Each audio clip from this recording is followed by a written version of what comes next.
The opinions expressed on this podcast are those of the hosts and guests, and do not represent the views of any Grand Lodge nor appendant body of Freemasonry.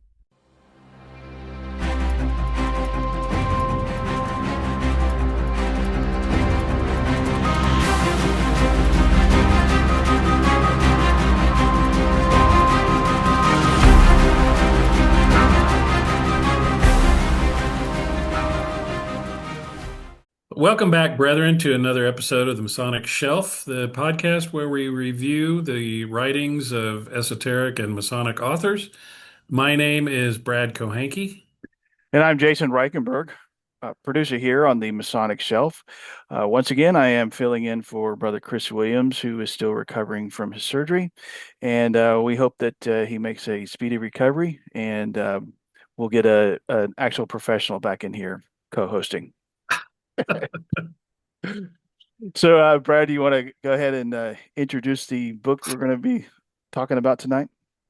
Yeah, this book was originally written back in 1882, and it was published anonymously, but since then they have determined that the author was Robert Hewitt Brown, and the book is entitled Stellar Theology and Masonic Astronomy.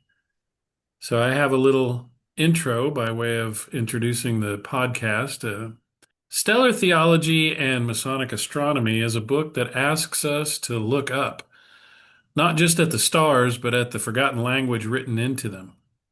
At its core, this work argues that ancient religion, myth, and ritual were originally celestial in nature. Long before theology was written in books, it was written in the sky. The movements of the sun, moon, planets, and constellations became the original scripture, and humanity encoded that stellar wisdom into myth, architecture, and sacred ceremonies. The author traces how this astronomical knowledge survived the collapse of ancient civilizations by being hidden in symbols, passed down through mystery schools, sacred geometry, temple alignments, and eventually into Freemasonry itself. What we call Masonic symbolism, the pillars, the ladder, the winding staircase, the all-seeing eye, the lights, the lodge's orientation, are all shown as remnants of a much older stellar science, a map of the heavens brought down to earth. This is not astrology in the newspaper sense, it's cosmic theology, a worldview in which the heavens are a living clock, a moral teacher, and a spiritual guide. In this system, initiation mirrors the soul's ascent through the stars, and the lodge becomes a symbolic universe, a microcosm of the macrocosm above. And whether you agree with every conclusion or not, stellar theology and Masonic astronomy challenges the reader, especially Masons, to reconsider the depth of the symbols we work with. It asks a dangerous and beautiful question. What if our rituals are not merely symbolic, but astronomical memories, echoes of a time when humanity's greatest truths were learned by watching the sky? And that's what we'll be exploring today. Yeah, I actually just learned a lot of different things from this book. It was really fascinating. Um, its its size belies its actual content. It it appears to be a kind of a short little read, and the print is actually quite small, and it took me about three times as long to read it as I assumed. Yeah, Yeah, exactly. it was a grinder. It w- Um, it it was. if you don't buy the trade edition, which is only 111 pages, and you buy the normal sized edition, it's 386 pages. Yeah. So it was a heavy read, but it was And good. it was definitely I could see myself actually going back and flipping through to look up different things. Like it had a lot of good references, things that you could look up a specific symbol, and I mean, not necessarily it's going to explain everything about it, but it at least gives this perspective on it, and it really, to me, it's something I feel like I'll go back and and look up certain things. Well, yeah, and it really spoke to me. And we actually mentioned this book in our last episode, Yes. Magic, Myth, and Masonry. Right. because he quotes this book a couple of times Right. in that book. And Exactly. that's Yeah. what kind of led us down the road to choose this one as our next read. But in addition to that, because I already had this book, um, this is the kind of stuff that I was studying in grad school, this astrotheology and how it might relate to Masonry. So I really enjoyed it. It Yeah. was right up my alley. Yeah. There was a lot of things that I had, in being in a lot of the groups that we're in and everything, I had heard about. But this one that definitely went into some more detail that I was not expecting. And then right at the very end, there was and we'll get to it, later on in the segment, but that I just something I had never even considered, and it just kind of took me back when I read it. So, but we'll get to that towards the end. Yeah, So, I'm looking forward to hearing what that was. yeah, So in the first chapter, he is really kind of laying out the groundwork of the idea that Freemasonry is the modern day incarnation of the ancient mystery schools, right, and that all of the ancient mystery schools taught basically the same theology or story. They use different characters, they use different plays, they use different stories, but essentially they were all just variations on a theme. right. And I got a couple of places highlighted in here. He says, if we closely examine the elder forms of the religious worship, we will find in most of them that God is worshiped under the symbol of the sun. And there is a natural tendency, however, in the human mind to confound all symbols with the person or thing which they first were only intended to symbolize. Yeah, that's a common theme that you see throughout that the symbol itself becomes what is worship as opposed to what it actually was symbolized. I mean, that was the whole story of the why they eventually destroyed the brazen serpent was because they started worshiping the brazen serpent as opposed to what that brazen serpent was supposed to represent. Yeah, yeah. And we talk a lot about that in the Scottish Rite. Right. And Pike says over and over again, and we do not mistake the symbol for the thing symbolized. Yeah, and it's actually caused me to rethink, because when I was growing up, I was taught, the pagans they actually believed that there was a chariot of fire that went across the sky, and now that I've studied this stuff a lot more, it was like, no, that was simply a story to convey either a lesson or truth or actually in a lot of cases actual scientific knowledge, but they used it in terms of because there was not really anything written.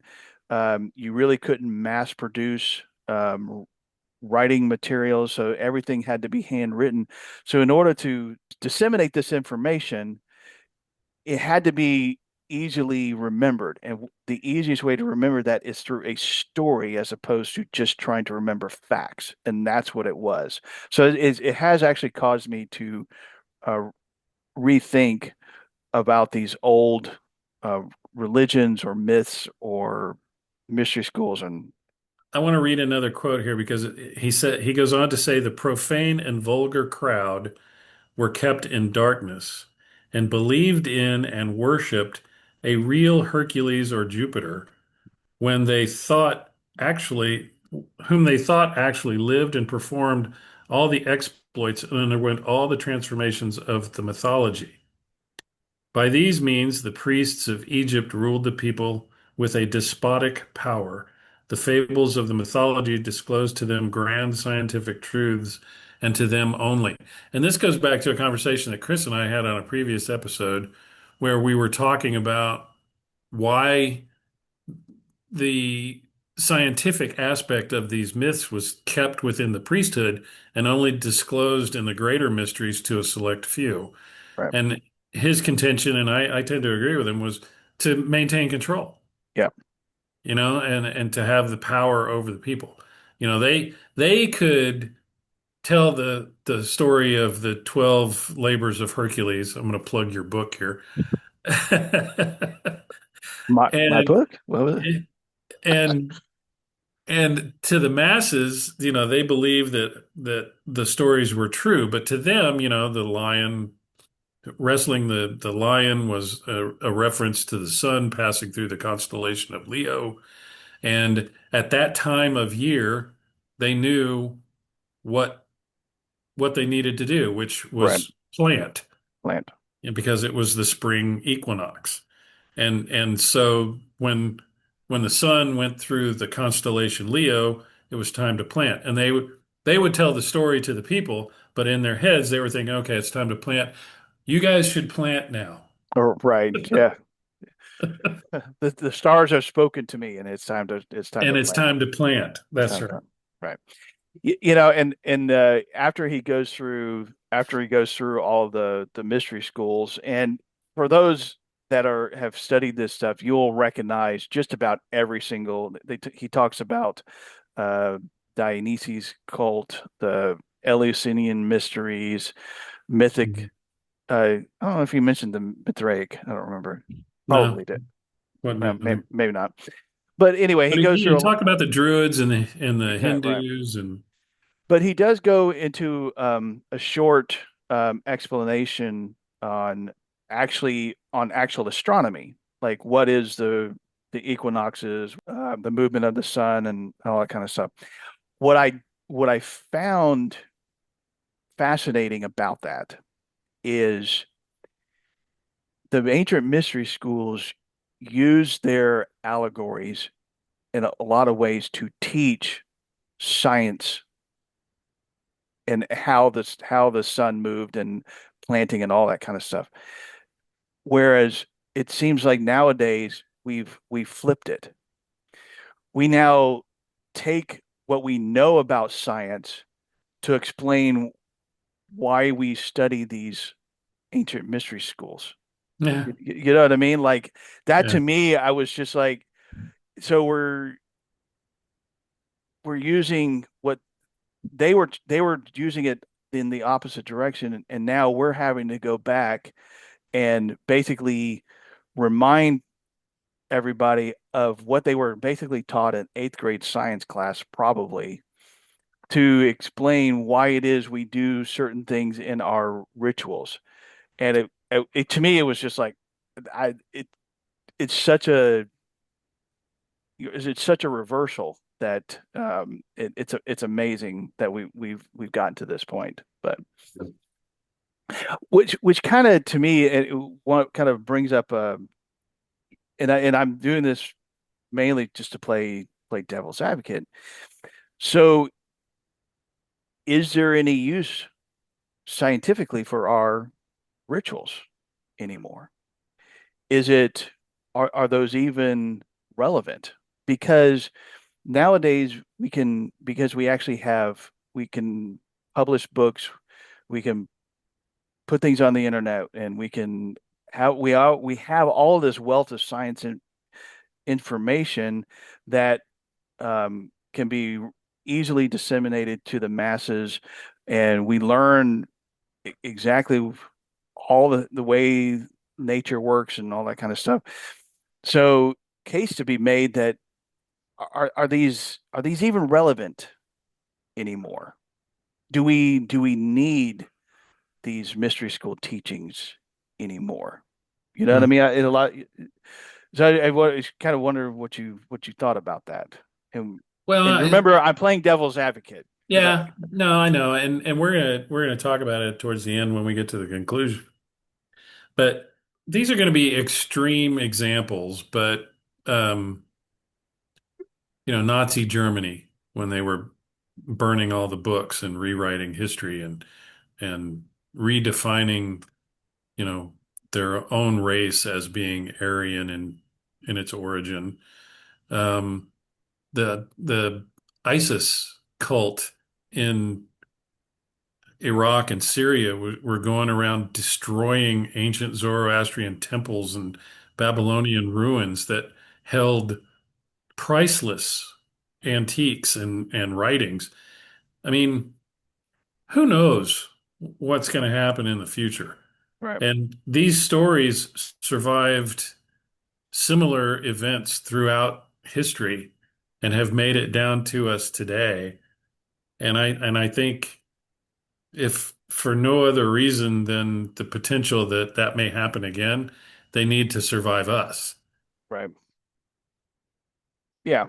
you And I know? and I mean, it, it's a worthy field of study, in my opinion. yeah, no, and again, I'm playing devil's advocate because I do feel it is worthwhile. But to me, it's not only, we talk about that they taught these practical lessons about astronomy and cultivation and all that kind of stuff, but we also understand that they also held a deeper meaning, that they were also intended to teach us about ourselves and our relationship with the divine, with God. And so, yeah, while most of us have graduated high school, most of us have gone through college. We've been taught math, science, literature, all this kind of stuff. Um, and we understand a lot of how nature works, but the deeper lessons is what we're really after, to me now, especially with masonry and the study of these ancient mystery schools. Well, yeah, and it wasn't just science that they were teaching. It was Right, morals, right, and it was the unity of the one God and the immortality of the human soul. I mean, those were the things that they all seem to have had in common. And it seems, counterintuitive at a time when a pantheistic view of deities was rampant, but they were all just um, different aspects of the one deity's personality, is how yeah, it was being described, right, especially Hinduism and the Greeks and their Olympian gods and stuff. But I want to go back to this whole idea of the traveling of the sun being the basis of all of these myths and their yeah, solar myths. right, He says the sun, as he pursued his way among these living creatures of the zodiac, was said in allegorical language either to assume the nature of or to triumph over the sign he entered. The sun thus became a bull in Taurus and was worshipped as such by the Egyptians under the name of Apis, and by the Assyrians as Bel or Baal or Bull. In Leo, the sun became a lion slayer, Hercules, and an archer in Sagittarius. In Pisces, the fishes, he was a fish, Dagon or Vishnu, the fish god of the Philistines and Hindus. When the sun enters Capricornus, he reaches his lowest southern declination.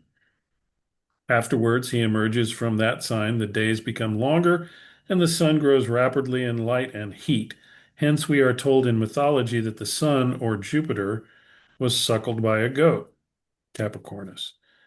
The story of the 12 labors of Hercules is but an allegory of the passage of the sun through the 12 signs of the zodiac and past the constellations in proximity thereto. Thereto. So all of these mystery school stories are solar myths, right. and they just tell a different version of the same story as their lesser mysteries. One of the great features, most prolific of fables, was his great decline in light and heat during the winter, and his renewal in glory and power at the vernal equinox and summer solstice, which gave rise to all that class of legends which represent the sun god under various names as dying and being restored to life again. So Osiris, Dionysus, Right. you name it, Persephone, Well, and they, Hiram they're Abiff. right.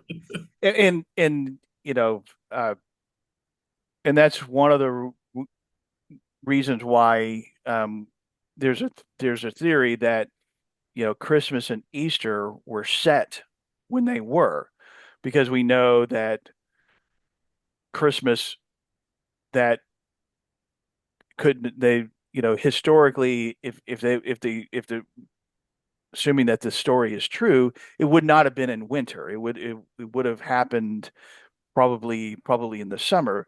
But when the religious leaders of the time were actually setting the dates on when they were going to celebrate it, they chose winter and then spring, as in, you know, the death and rebirth, and the promise of that, yes, the sun is going away.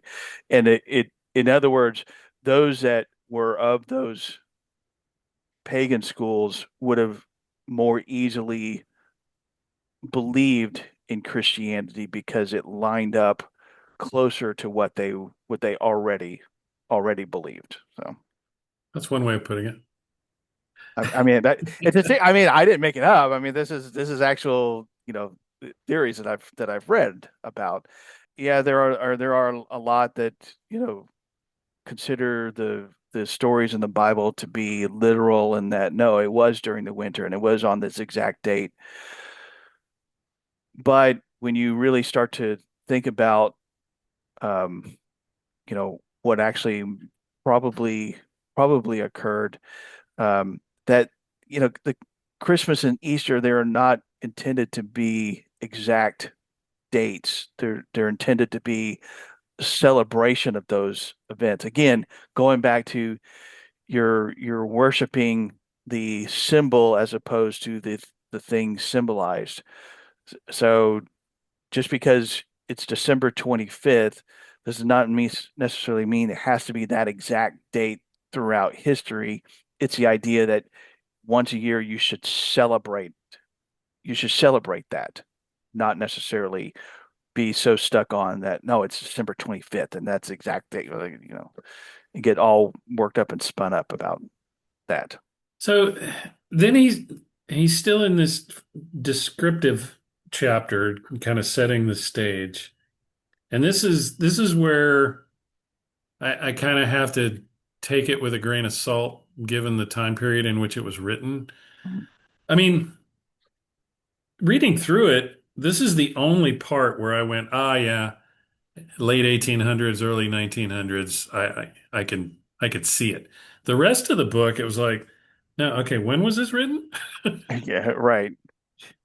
Um, but he's describing initiation ceremonies that candidates went through in Persia and in India and with the Druids Right. and you know the Eleusinian mysteries, the Egyptian mysteries, and there's nothing in writing describing what those ceremonies were. They were all, I mean, He's reading what other written about it, but not necessarily what they themselves wrote down. yeah, but I think what he's reading are things that were written by guys who have claimed to have contacted the other side. Right. Yeah. Because the spiritualism in the late 1800s, early 1900s was really popular. There was a Right. lot of charlatans out there that were claiming to have spirit guides who were telling them what the ancient Egyptians went through when they went through their mystery school teachings. Yeah. And he's describing in great detail the aspirant having been sprinkled with water and divested of his shoes was caused to circumambulate the altar 3 times. At the east, west, and south points of the mystic circle were stationed triangularly the 3 representatives of the sun god, denoting the rising, setting, and meridian sun. Each time the aspirant arrived in the south, he was made to exclaim, I copy the example of the sun and follow his benevolent course. Yeah, that sounds like somebody from the Golden Dawn, Right. contacted his spirit guide Rufus, and they told him that the ancient Hindu ceremony of initiation was exactly the same as what we do in You, Freemasonry. you don't know. Might have been. Yeah, So, I mean there was some pretty active imaginations, during yeah, that time period. Yeah. I mean, come on. There's enough evidence that to point to the whole allegory being a solar myth without having to revert to spirit guides Right. and baloney. Yeah, exactly. Yeah. Okay, so it is the intention of this work to show that one, the Masonic tradition is but one of these numerous ancient allegories of the yearly passage of the personified sun among the 12 constellations of the Zodiac, being founded on a system of astronomical symbols and emblems employed for the purpose of teaching and illustrating the two great truths of the being of one spiritual, invisible, omnipresent, and omnipotent God, and the immortality of the soul of man, and two, that while these two great doctrines were also originally taught in all the ancient mysteries by the use of the same astronomical allegories and symbols, Freemasonry alone retained its primitive truth and purity, while the others degenerated into a corrupt system of solar worship. So we have not degenerated into a corrupt system of solar worship, nor will we, because we won't confuse the symbol for the thing symbolized. I mean, we won't, but Who knows what's going to happen in the who future? knows, who knows what those other guys will do? Taught from their earliest infancy to regard the sun, moon, and stars as actual divinities, and wandering in the darkness of a false system of religion, they were on their initiation into the mysteries first brought to behold the true light, and there obtained for the first time a knowledge of the true God. This was the real autopsy or bringing to light of the candidate in the mysteries. It was difficult, says Plato, to attain and dangerous to publish the knowledge of the true God. The light thus communicated under the strictest conditions of secrecy was to be kept, when so communicated, religiously hidden from the uninitiated, it being well known that a public profession of the great truth would be visited by the heavy hand of both the civil and religious authorities, and not only their own lives, but that of all their kindred be thus sacrificed to the superstitious rage of the ignorant multitude and the interested fury of the ministers of a false religion. Right. So that's why they had to keep it secret, because the vast majority of the people believed the myth to be true. Yeah. And if When you're they were brought to light, so to speak, in these mysteries and confronted with the fact that there was only one God, they had to keep it to themselves and not share it, or otherwise they would be killed, their kinsmen would be killed, and the very people that would kill them may have been the ones that had told them the truth, because they had to keep it secret too. right, yeah. Yeah, I mean, there's always, there's been you know, it's all throughout history that you have kind of the primary religion or primary belief system, and anybody that challenges that is suppressed. And yeah, I mean, that was the whole reason why ultimately, you know, people came to this country was so that they could believe just about anything that they wanted to, and they had the freedom to do so, as opposed to, continuously being killed you know, To or their save their family. soul. Was I'm going that to kill you. I'm going to kill you to save your soul. correct? Yes. Well, it's an efficient way to do that. He's quoting Plato and he's quoting Cicero, and so now we're back to some legitimate sources of verifiable information. Right.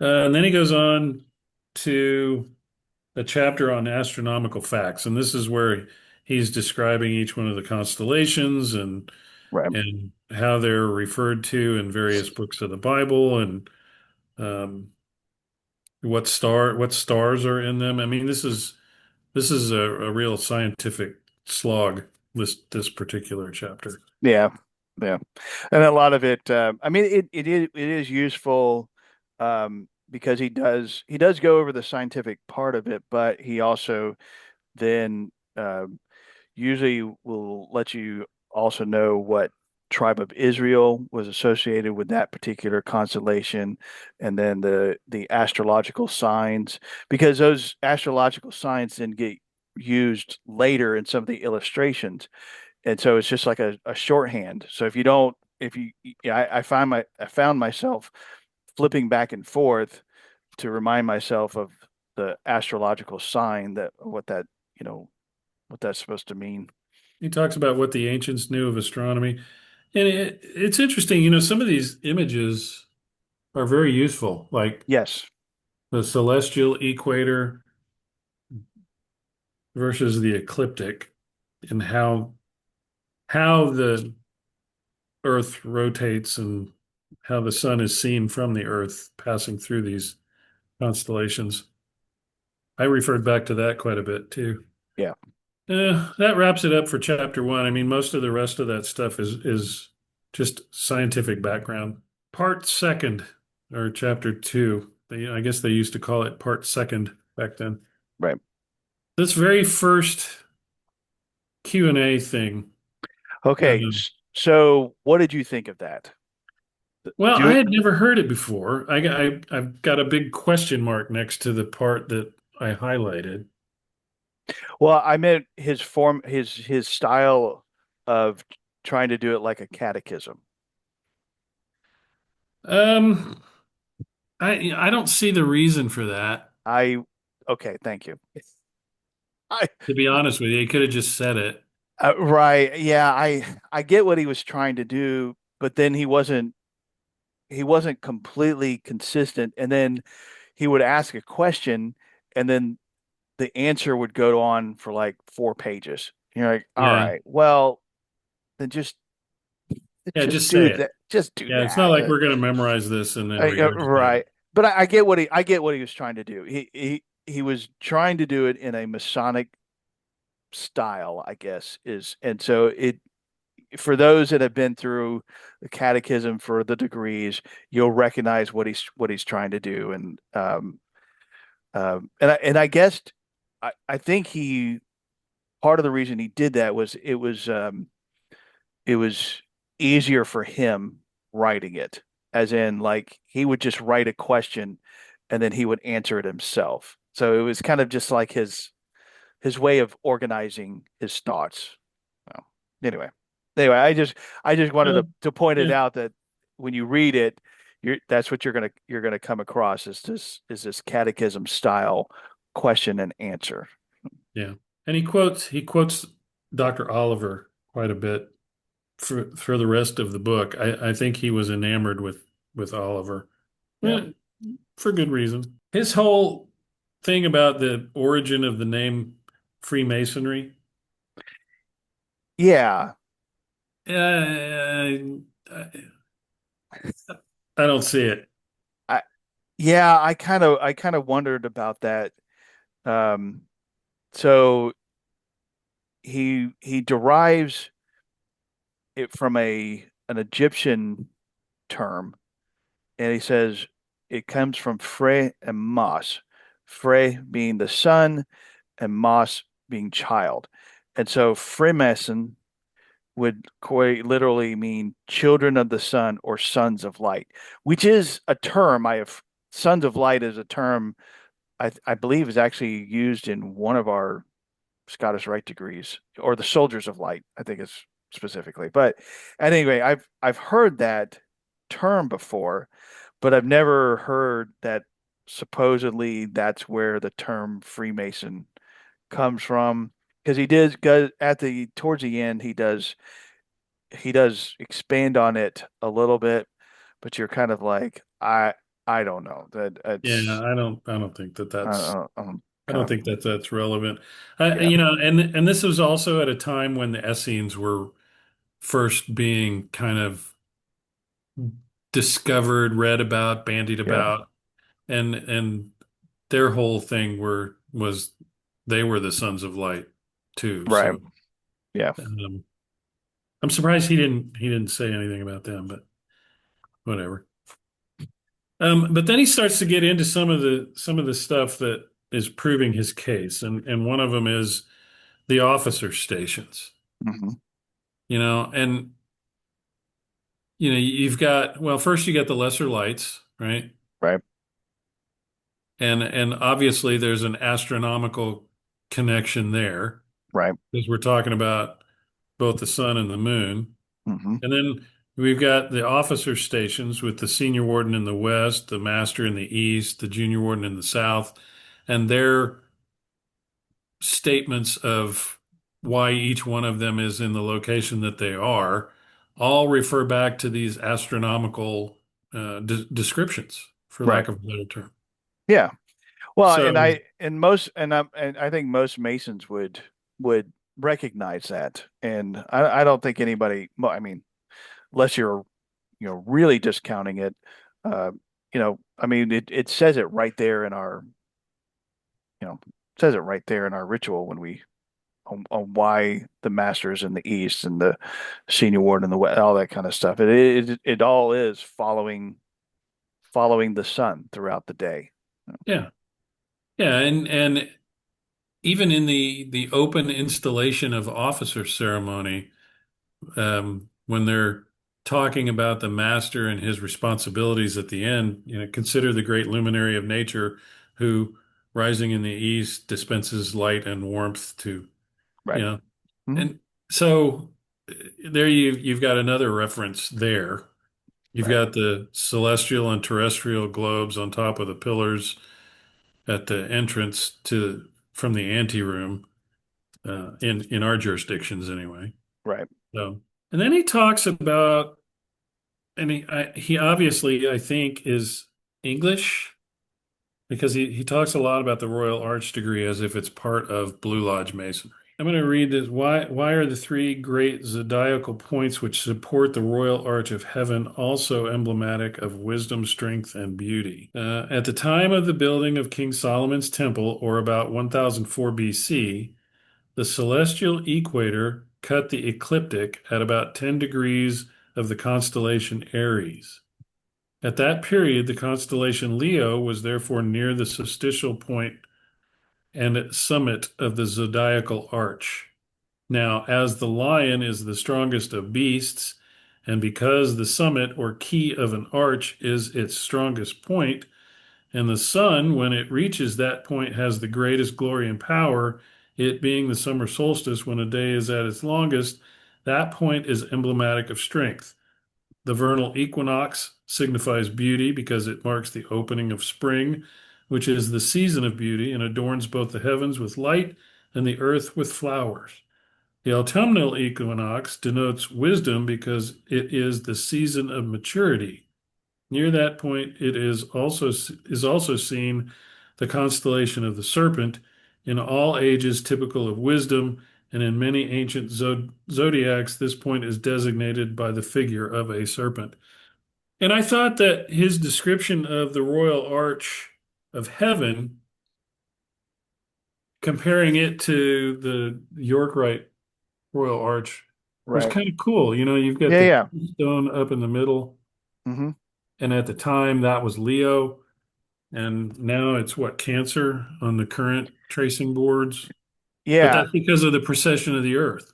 Right. But at the time of the building of King Solomon's temple, it would have been Leo. When he's talking about the Royal Arch of Heaven, he's talking about the summer solstice being the keystone at the top. Right. Um, and then he describes, and you see in the York Rite on the the arch itself are the symbols of all the astrological signs that Right. are visible during all the way from the spring equinox through the summer solstice all the way to the fall equinox. And so there's a real strong argument to be made that it is representative of the zodiac. Yes. I mean, he makes a compelling argument.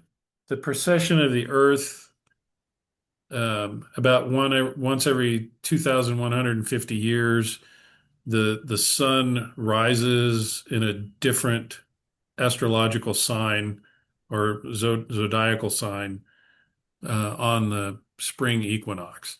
And if you're looking at it from about the year zero to the current day, it's Pisces, Right. right? And it's getting ready to change over to Aquarius. Remember that song, The Dawning of the Age of Aquarius, right? Right. Yeah. So I find it odd, though, that at the time when Christianity becomes a force in the world and begins, then the symbol for Christianity at the time that it was set in motion was a fish, and Pisces are the fishes, and Right. so the sun rises in Pisces on the spring equinox. Well, prior to that, it was in Aries, The and you lamb. had Yeah. Jupiter Ammon and the ram's horns Hmm. and the dominant religion. And prior to that, it was in Taurus. And back then, everybody was worshiping bulls, from the Egyptians and the Apis bull to the Minoans and their bull jumping exploits that you see depicted on the ruins and stuff. Right. Uh, the Minotaur. I mean, it just seems to me that there's the dominant religion of the time always seems to follow the zodiacal sign, or at least is represented by the zodiacal sign. Right. So, and that's bizarre to me Yeah. still. So, okay. If then the historical Hiram was no architect, but a decorative artist and sculptor only, and was not called upon to suffer a sudden death before the completion of the temple, it follows, therefore, that it is the mystical Hiram, representing the sun, who meets with that sad fate near the completion of the emblematic temple and not the real one. So he's up to this point, he's talking about the actual references to Hiram in the Bible, right? Which is Right. and in Josephus, which are the only two places where we can find any reference to Hiram, the Right. worker in brass and bronze. He was an artist. He wasn't an architect. Right. He didn't design the Right. temple. He didn't oversee the workmen. He wasn't one of the three grand masters. He was somebody who was designing all of the accoutrements for the temple and for Solomon's house. Right. And the temple took 7 years, and the house took an additional 13 years, and he finished all of his stuff for both of them. So what he's saying is, if if this guy didn't die the fate that we describe in our mythic ritual, then what is our mythic ritual describing? Right. It's same as all the other mystery schools. It's Yeah, the it's death the of the death of sun, the sun. Yeah. right, death of the sun, and it'll be reborn, and yeah. So, according to all the ancient astronomical legends, the sun is said to be slain by the three autumnal months, September, October, and November, represented as assaulting him in succession. Yes. After the sun is slain, what in allegorical language is said to become of the body? It is carried in a westerly course at night by the three wintry signs. Because as the sun continues his course in the zodiac, he appears to be carried west by those wintry signs. This seems to be done at night because the sun, then being invisible, his change of position is only discovered by the stars which precede his rise at daybreak. I mean, what do you think that's what the when whomever wrote our degrees is do you think that's what they had in mind?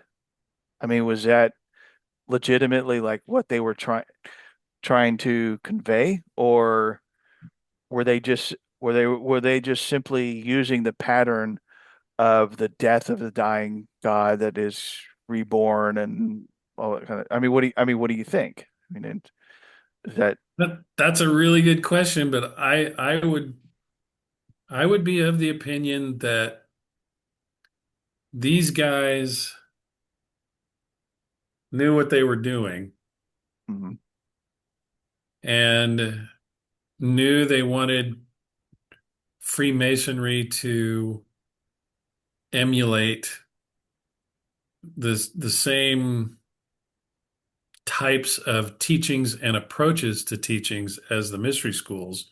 So they incorporated into a new myth the same old story. right? You don't see that in the EA degree.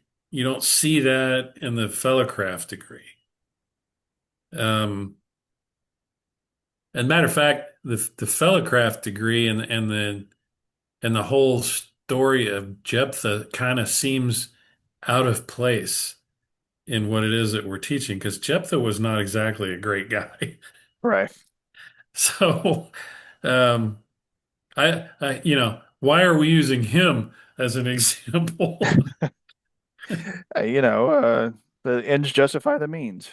Well, yeah, but with regard to the master's degree, which and this could be the introduction of that underground stream of knowledge that had continued through the ages when speculative masonry began. Right. Maybe you see in the EA degree and the fellowcraft degree the remnants of the old trade unions of stonemasons. But then this speculative aspect enters with the introduction of the Master Mason's degree, which comes well after 1717. It's like 1732 or something like that. Right. So yeah, I think these guys were all members of, the college and England and So they weren't necessarily trying to teach about the sun itself and how it moves. It was more about emulating that underground undercurrent of knowledge. that's my opinion. Yeah, yeah, I get it. You No, know, they found a receptive place to carry on that tradition. yeah. According to the legend of Hiram, it was 12 fellowcrafts, emblematically representing the three eastern, three western, three northern, and three southern signs of the zodiac, who made search for the body. It was somewhere among the 12 constellations that the lost sun was certainly to be found. And by whom was the body found? By Aries, one of the three western signs typical of those who pursued a westerly course. In going from the winter solstice to the vernal equinox, we of necessity pass Aquarius the waterman, who was also known as a fisherman and a seafaring man. Right. Yeah, I saw that. Yeah, That was kind of cool. yeah, So, and had I just read that by itself, I'd have been like, yeah, maybe. maybe. Yeah. But this, in combination with all the other stuff that he's putting out, it makes sense. Makes Well, total sense. and we often talk about that. These symbols in myths and stuff like that. They really, we as Masons do leave a lot of this up to the individual to determine for themselves. So, is it wrong to interpret the ritual that way if you are learning something about, um, you know, your place in the universe and how you should act and be and all that kind of stuff? There's to interpret it completely this way, whether it was the original intention or not, is there anything? There's nothing wrong with that. I mean, it's No, you know, no. Yeah. So, what did you think of his poetry? it's a lot. It is a lot, but it's pretty good. It is good. Yeah. And I, Doesn't really fit with the book, but well, it, I mean, it's I mean, it does in that sense that he's talking about, how the rituals in Freemasonry are of a astronomical and Yeah, solar, the death and resurrection of the sun. Yeah. right. So I could see his, his inclusion of it. Um, but yeah, but somebody took a lot of time to write this entire basically an epic poem, um, describing the cycle of the sun in terms of the master's degree, basically. Oh, Okay, so on the 21st of June, when the sun arrives at the summer solstice, the constellation Leo, being but 30 degrees in advance of the sun, appears to be leading the way and to aid by his powerful paw in lifting the sun up to the summit of the zodiacal arch. April and May are therefore said to fail in their attempts to raise the sun. June alone succeeds by the aid of Leo, which to any Mason would bring to mind, that particular part of the lion that is essential in right. Hmm. that ceremony. So that another reference. That's the end of part two or part second, as he refers to it. The appendix to part second. Yes. Yeah, yeah. Yeah. I mean, it's that image that he claims was found on some pharaoh's tomb. Oh, the lion's paw. I Yeah, didn't we go through that, and it's basically, wasn't it just a Pike's drawing, was it not? yeah, Isn't yeah. it? Yeah, Okay, I yeah. mean, So when we were going through morals and dogma, that this picture is actually in there, yes. but I don't think it's legitimate. I don't think it's real. No. No, I don't think it's real. I think it was um it was just a a An drawing, invention. yeah, and a modern, kind of a modern interpretation of some of the Egyptian rituals. So yeah, Okay. again, you're talking about a time when the ancient mystery schools were really romanticized a lot, and so they took a lot of this stuff um, as actual fact, and incorporated them, and Yeah. wanted that ancient, um, explanation for what they were doing. Okay, so part third. Part Or third, third. yes. This is when he gets into an astronomical explanation of the emblems, symbols, and legends of the mysteries, both ancient and modern, and the lost meaning of many of them being restored. And the first one he talks about is the seven stars. He says, to what does the Masonic emblem of the seven stars allude? I mean, you've got the seven pointed stars, and then you got reference to the seven steps of the ladder, which Well, and he's basically going to get Jim. into that, but this one is particular. He says to the Pleiades, or the seven stars in Taurus. These stars were called by the Romans Virgilicae, or the Virgins of Spring.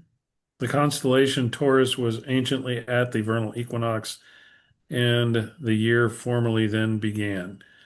So but I'm Yeah, sure it's somewhere.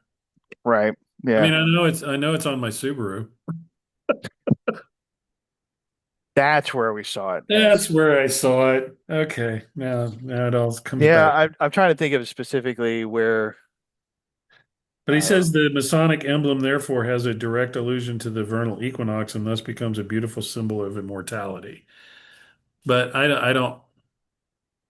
Maybe it's not in our jurisdiction, or maybe we just have forgotten.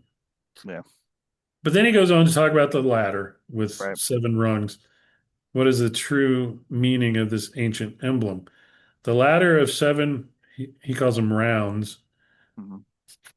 says the London Freemasons magazine, has been a symbol in many ages and countries.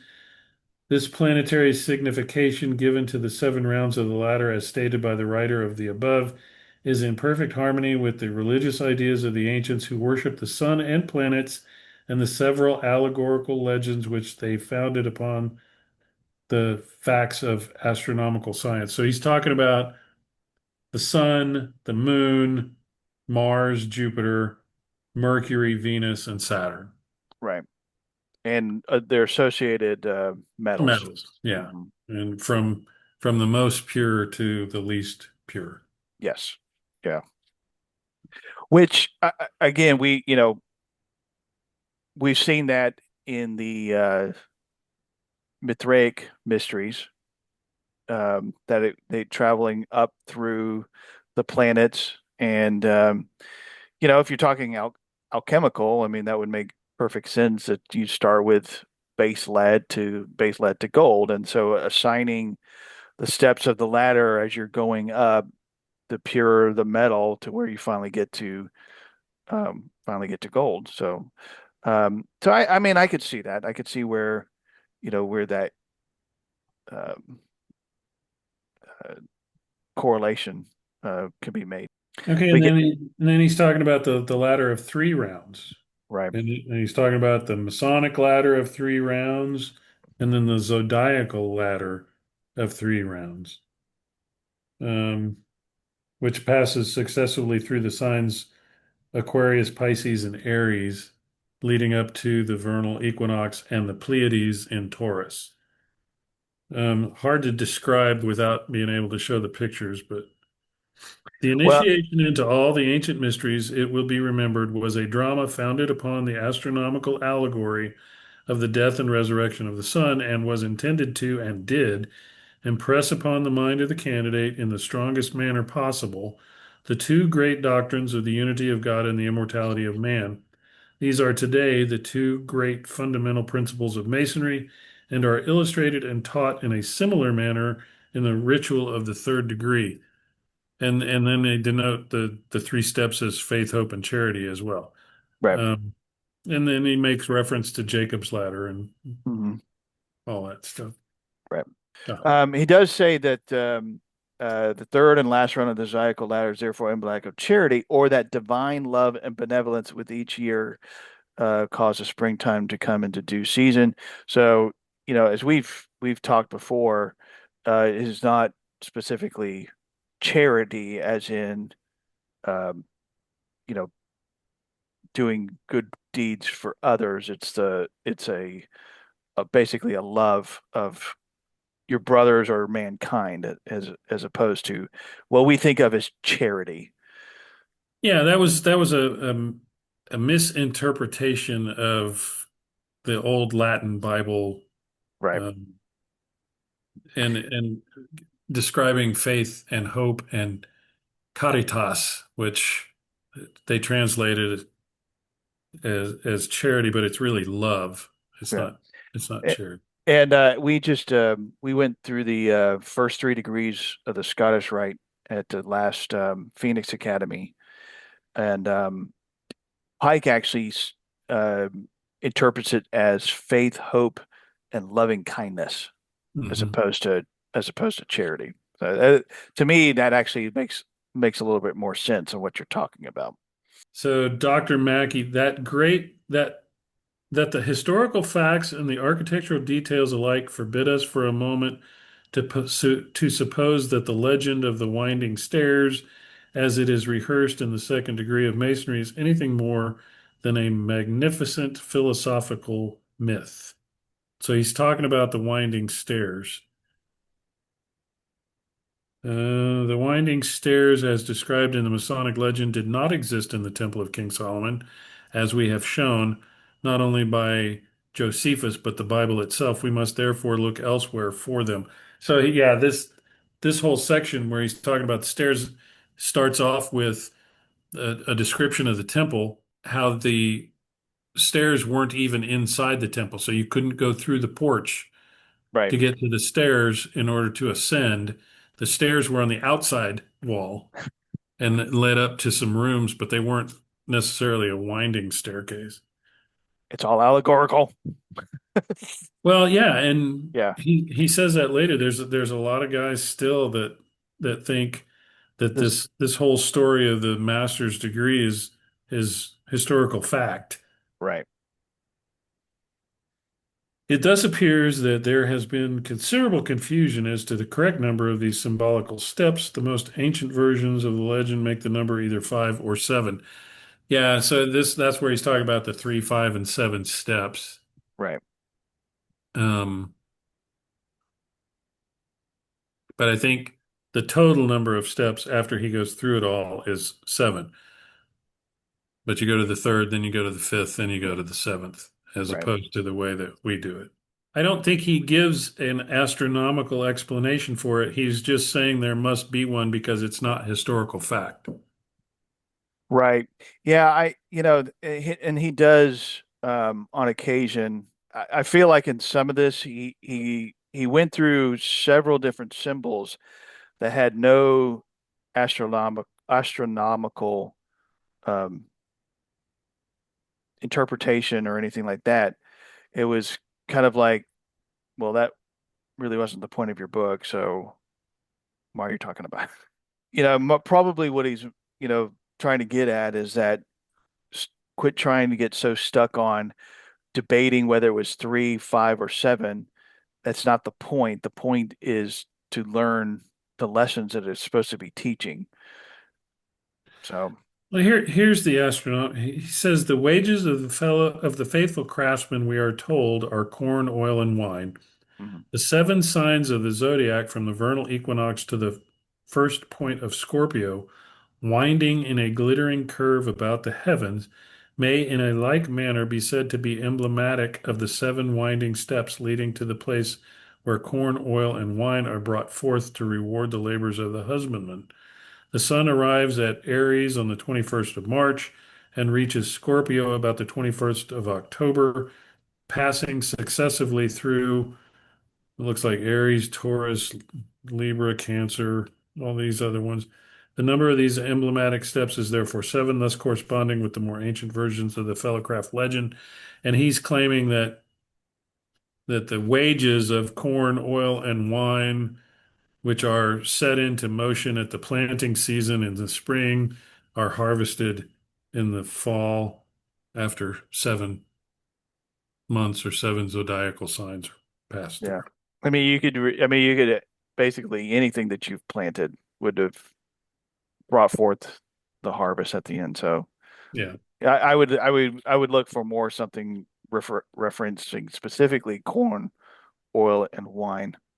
But Dr. Oliver in his landmarks says that the equinoctial points are called pillars because the great semicircle or upper hemisphere seems to rest upon them.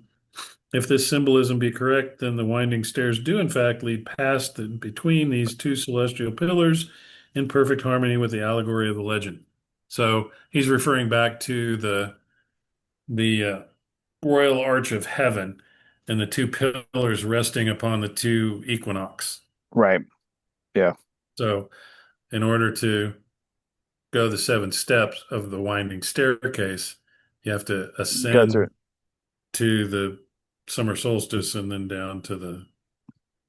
So that's the winding stairway of heaven. Talks about the blazing star and associating it with the star Sirius or with the sun. Right.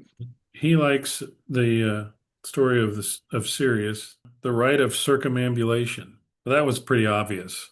Yeah, and I think even that's even in our monitor as to why we go in the direction that we go and Yeah. all that kind of stuff. There's a whole layout East on to the west by way of the south, right? right, yeah, yeah, exactly.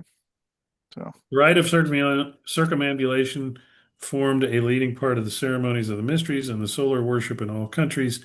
This rite had a direct solar illusion as it was always performed from right to left in imitation of the apparent course of the sun from east to west by way of the south. Dr. Mackey says in his Symbolism of Freemasonry that the Masonic rite of circumambulation strictly agrees with the ancient one, and that as the circumambulation is made around the lodge, just as the sun was supposed to move around the earth, we are brought back to the original symbolism of the sun's apparent course about the earth. So even Mackey is in agreement. It's a solar allegory. Oh, and the point within the circle bordered by 2 parallel lines. Dr. Oliver, in his dictionary, says the symbol of a point within a circle has sometimes been invested with an astronomical reference. Thus, it is said that the point in the circle represents the supreme being, the circle indicates the annual circuit of the sun, and the parallel lines mark out the solstices within which that circuit is limited. The point within the circle does not represent the supreme being, but the earth, around which, as a center, the sun appears to annually revolve. Among the stars of the zodiac, the parallel lines are the tropics of Cancer and Capricorn. And he's got an illustration of it, which is pretty cool because it's got the astrological signs Yes. around it. Hmm. Kind of cool. Yeah. No, that I is. know And Pete won't like that, but I didn't write it. right. But I mean, again, it's another interpretation of it that just it reminds that these rituals came from somewhere, and there's more than one way. There's more than one way to interpret them. And so, most people would, you are the point circumscribed by the deity, which is everlasting. Sometimes that circle is instead an Ouroboros, the snake eating its own tail.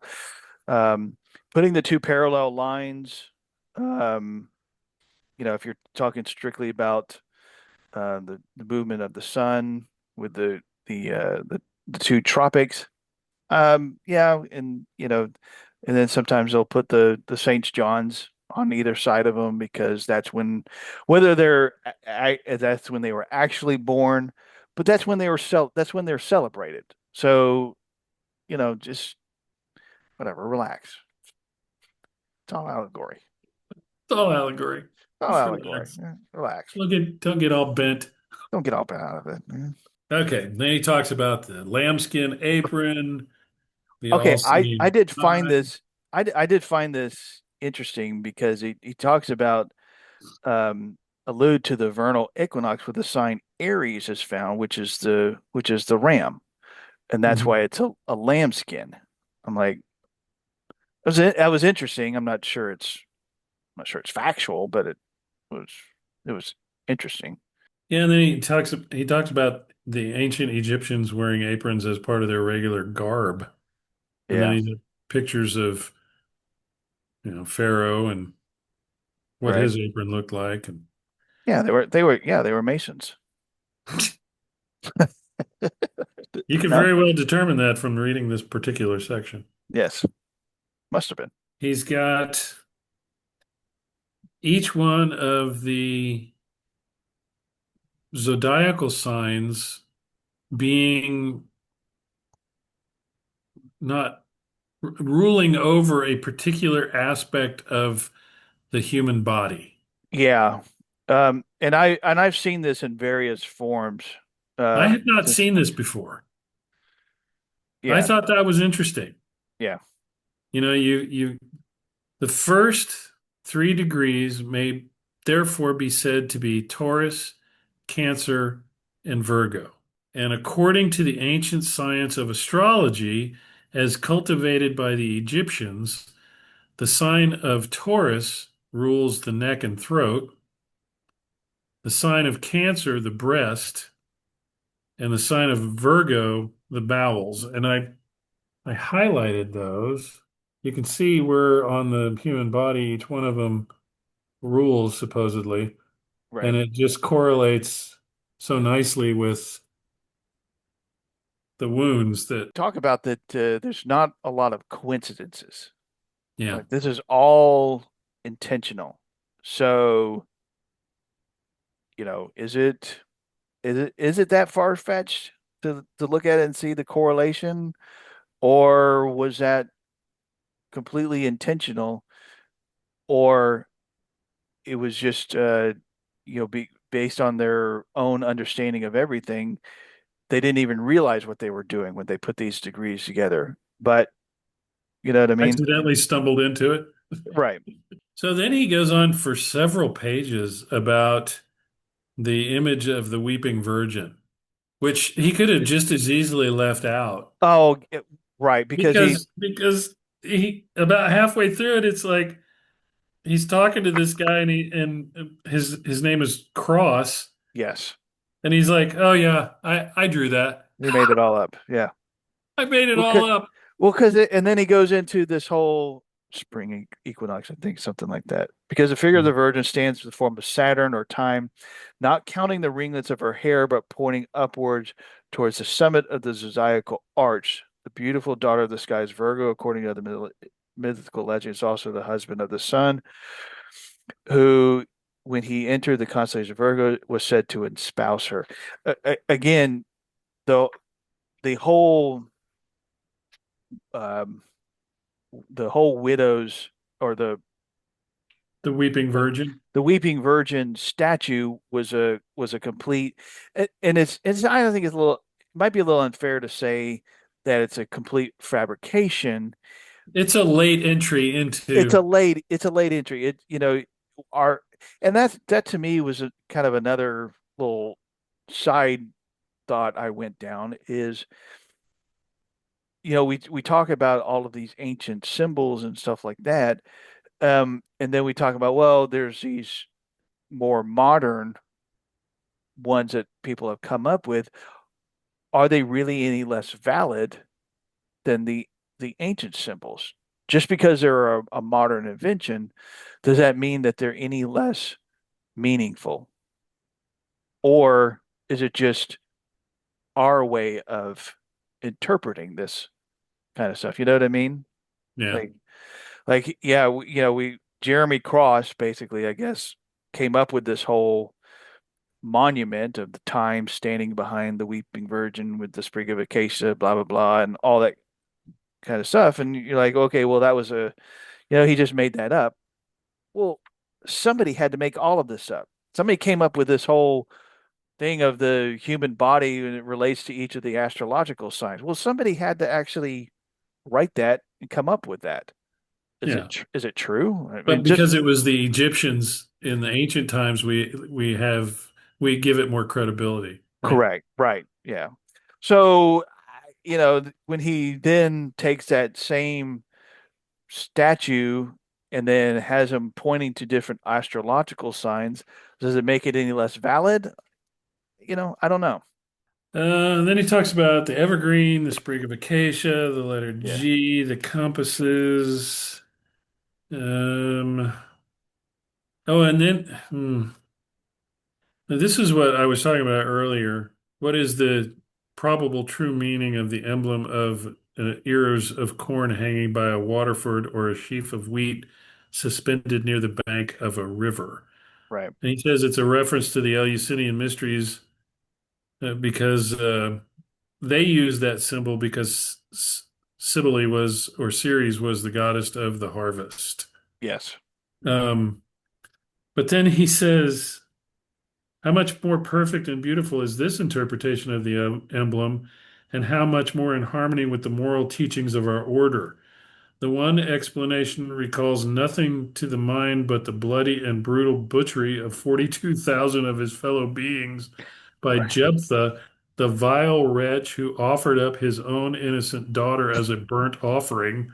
See Judges 11:29 through 40.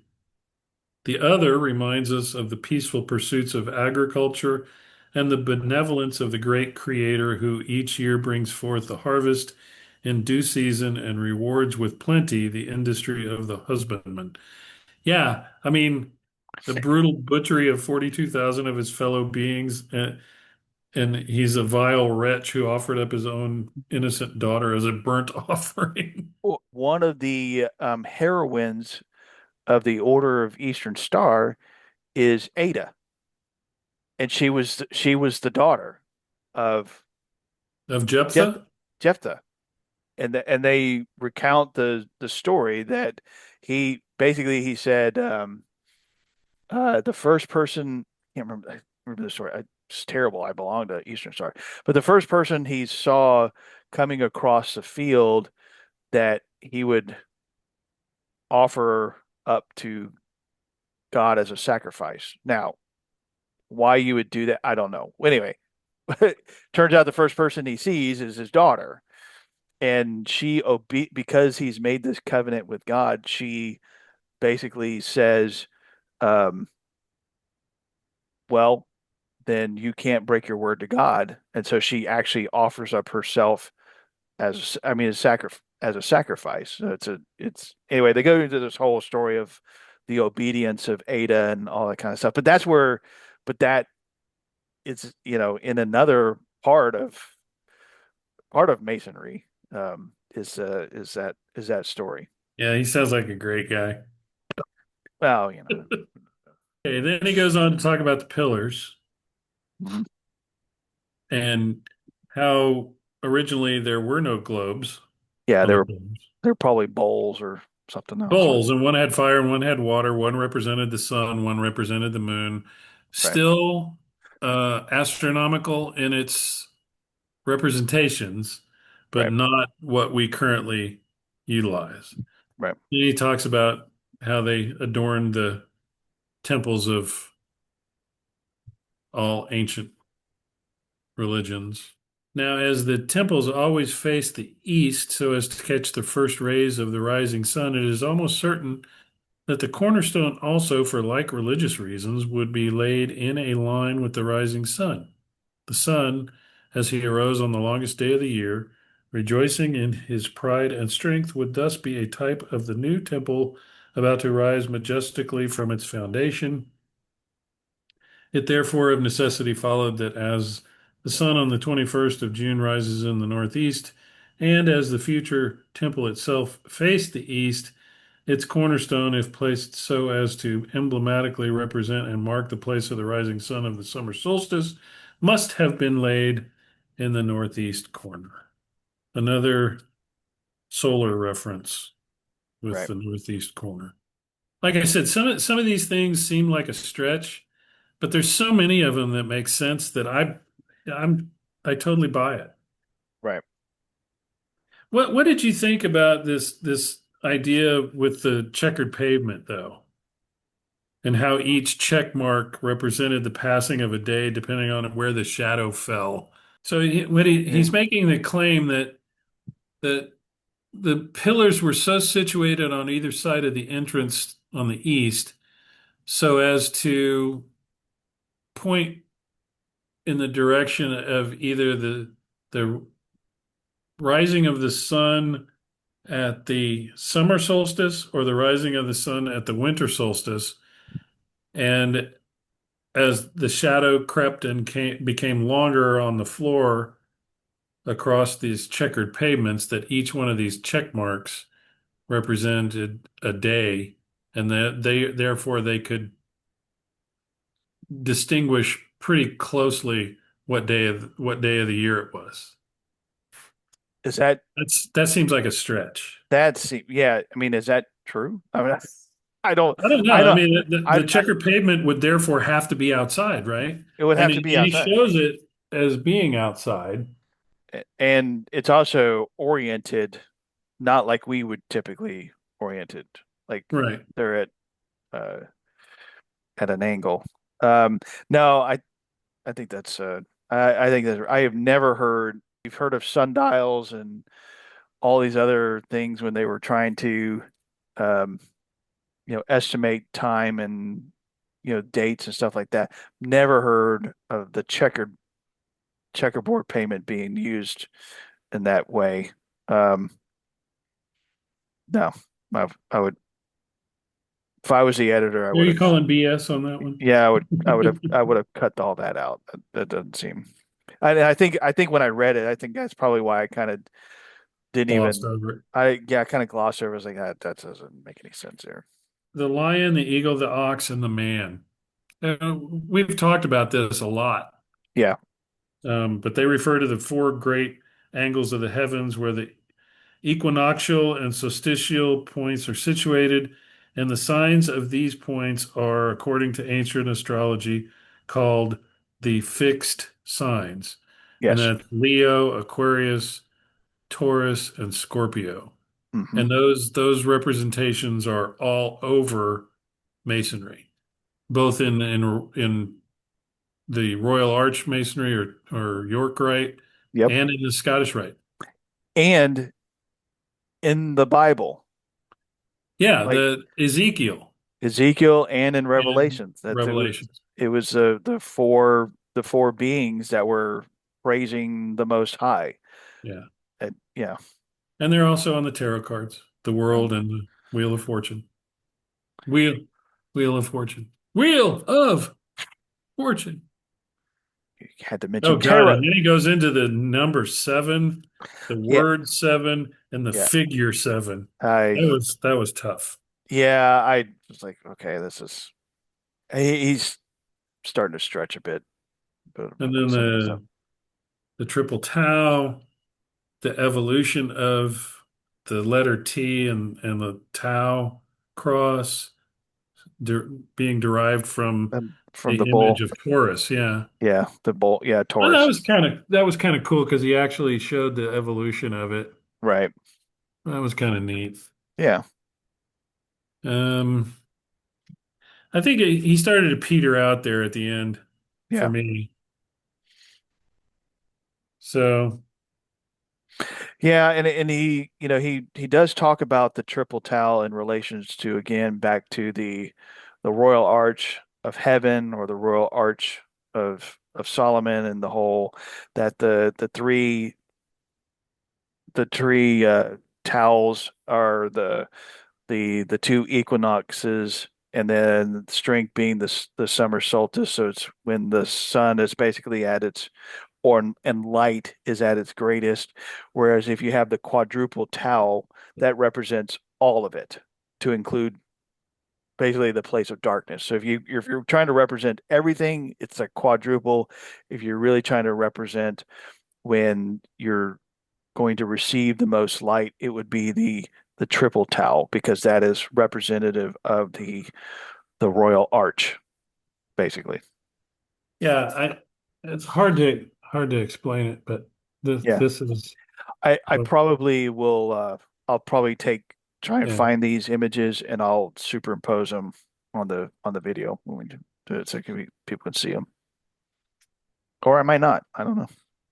Depends on Well, how I good think it. especially with the triple tau and the Royal Arch of Heaven Yeah. with the astrological signs, that would be an interesting thing to Yeah. display. I wanted to read a couple of excerpts from The Antiquity of Masonry and Freemasonry is Not Sun Worship. So, what is the probable antiquity of Masonry? There can be but little doubt that the mysteries from which, as we have seen, Freemasonry is a direct descendant, were first arranged when Taurus was on the vernal equinox, Leo at the summer solstice, and Scorpio at the autumnal equinox, about 4,280 years ago. The antiquity of Masonry is thus written on the face of the starry heavens, a record which utters no falsehoods. So he's saying that these teachings, Mhm. these solar myth teachings that permeated all the ancient mystery schools began 4,280 years ago, approximately. Right. It may not have been called masonry, but No, it was the teachings. Yes. yeah, Yeah. yeah, And I think for a lot of us that we can see that is yeah. um, that this is not just a few hundred years old, that these teachings have come down to us uh, from thousands of years. Okay, and then it says in the introductory chapter, it was fully shown that the mysteries themselves, in their primitive and uncorrupted form, taught the unity of God and the immortality of man as their cardinal doctrines, and that the sun was but a symbol of Him whom the sun, moon, and stars obey, and beneath whose all-seeing eye even comets perform their stupendous revolutions. In more ancient times, when false and idolatrous forms of religion ruled all the civilized nations, Masonry protected the worshippers of the true God.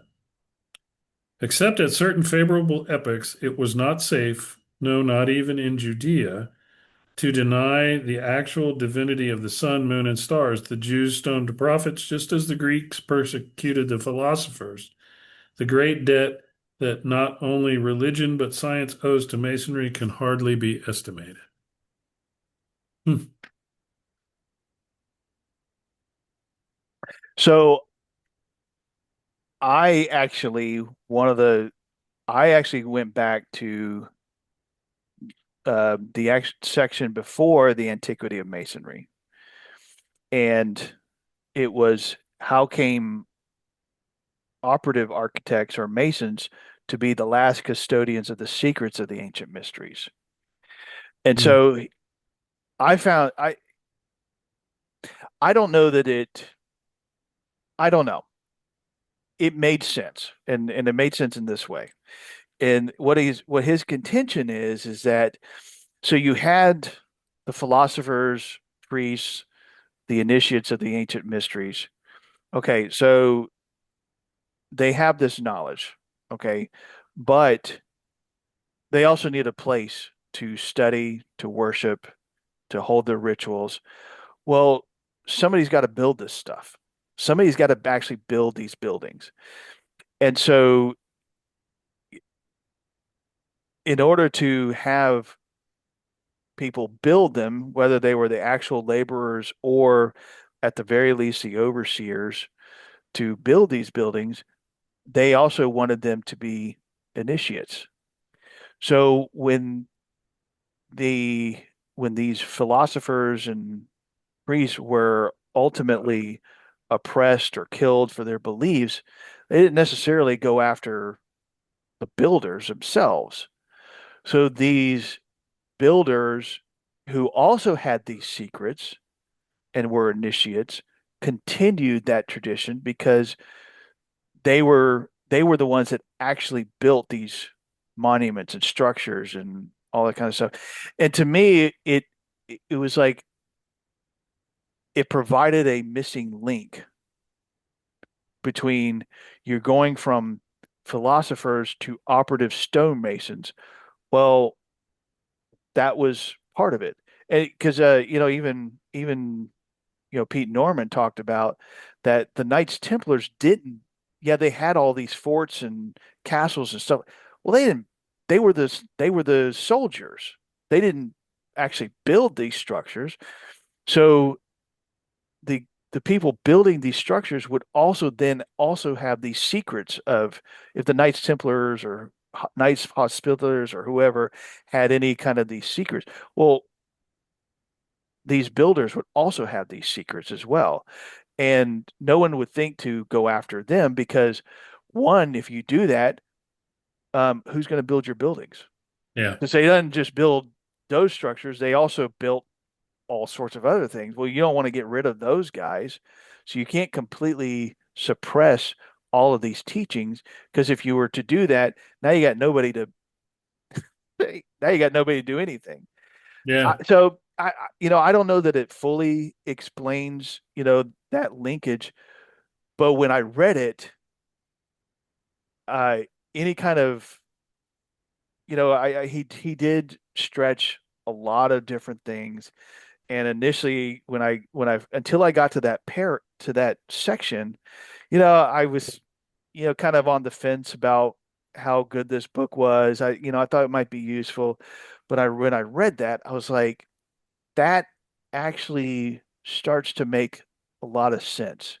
How these teachings went from non-operative to operative masonry to eventually back to speculative masonry. But at some point, somehow these operative stone guilds acquired these teachings. And it might have been that, well, they were the ones that were building these things.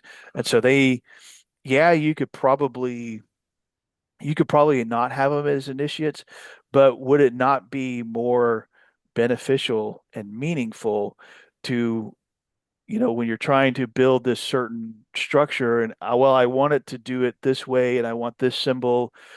If a guy understands why that is, he's going to be more invested in making sure it's right. Yeah. Yeah. I, Makes I, perfect sense. yeah. So, Very cool. Societies like Freemasonry, secret in their nature and possessed of words, signs, and other occult modes of recognition, also of similar but not identical forms of initiation, the ceremonies of which were founded upon a similar legend, allegory, or myth, the same in substance, and only differing as to the name, era, and nationality of its hero.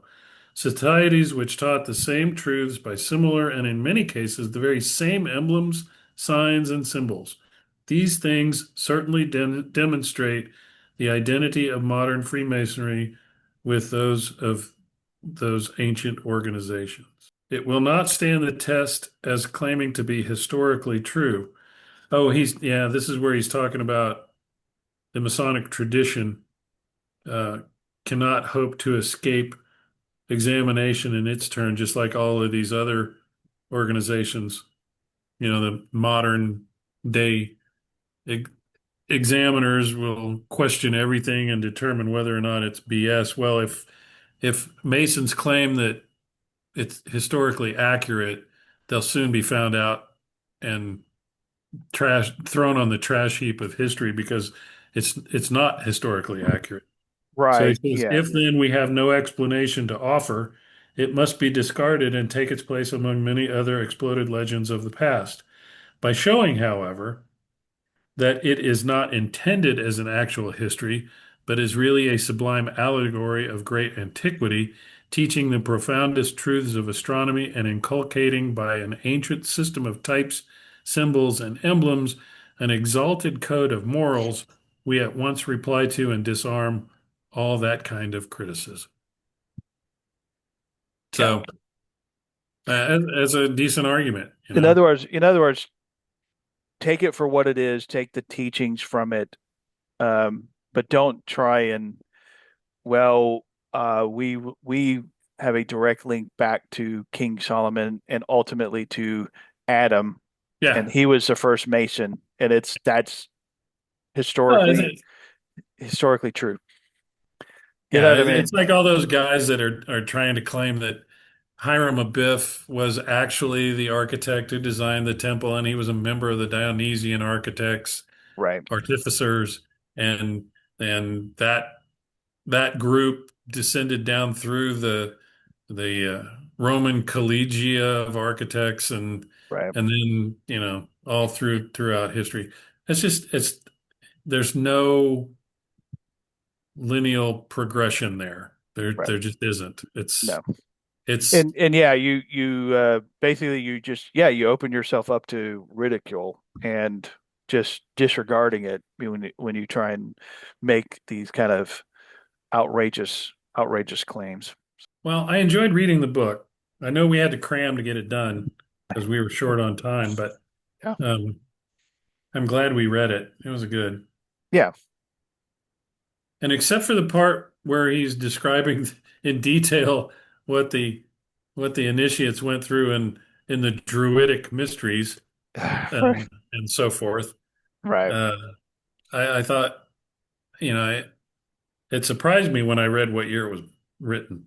But So in wrapping this up, before you get to your I'm assuming you got a final conclusion.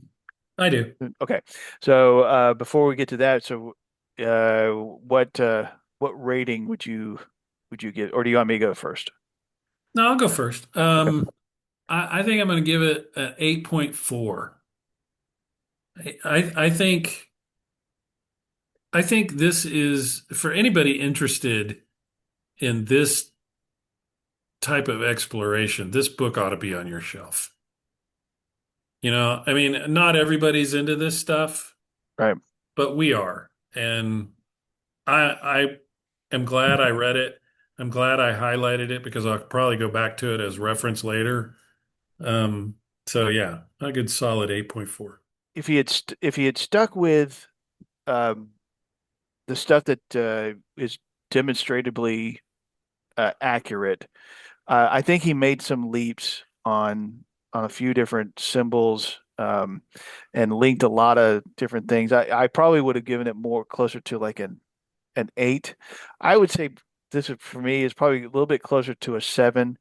It is definitely something that you should read, and I think for a lot of it you would probably um, it would if you were to do a presentation on a specific symbol, this would probably be something you could go back and look up what he talked about, see what he says about it, and and then look at some other Yeah, sources and some. certainly not your only source. No, certainly not the only source. So I would say, and it to be fair, and it was a tough read, because it was written in the late 1800s. Um, so I would say for certain, I would probably give it a 7, I think. That's good. That's a Yeah, good solid score. yeah.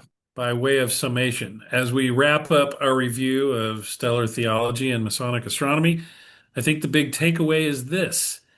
The book is really an invitation to slow down and look up again. It reminds us that the symbols we work with in Masonry didn't come out of nowhere. They were shaped by people who watched the skies, tracked the seasons, and saw meaning and order written across the heavens. What really stands out is how the book reconnects Masonry to that older way of thinking, where the lodge wasn't just a room, but a reflection of the cosmos. And the work wasn't just symbolic, but aligned with something much bigger than ourselves. Whether every claim lands for you or not, it definitely gets you thinking differently about our rituals, symbolism, and why the stars mattered so much to our forebears. You don't have to agree with everything in the book to appreciate what it's doing. At the very least, it pushes us to ask better questions about orientation, about balance, and about how we're supposed to line up our inner work with the larger order of things. So maybe tonight, step outside, look up at the sky, and think about how often we forget that connection. If nothing else, this book is a reminder that Masonry has always been about more than what happens inside the laundry room. Thanks for spending this time with us. If you enjoyed the conversation, join us for our next episode. And until then, keep reading, brethren.